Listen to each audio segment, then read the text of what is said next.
بسم اللہ الرحمن الرحیم۔ ظالم حکمران کے شر سے حفاظت کی دعا۔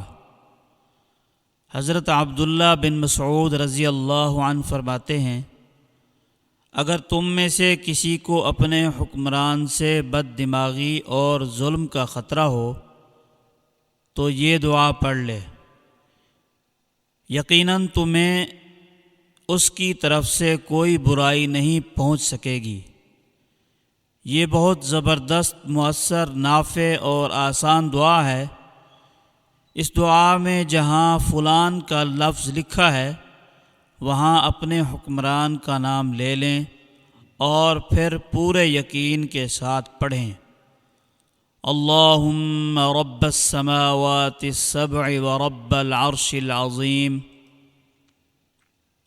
کلی جارا من فلان وأحزابه وأشياعه من الجن والإنس أن يفرطوا علي وأن يطغوا عز جارك وجل ثناؤك ولا إله غيرك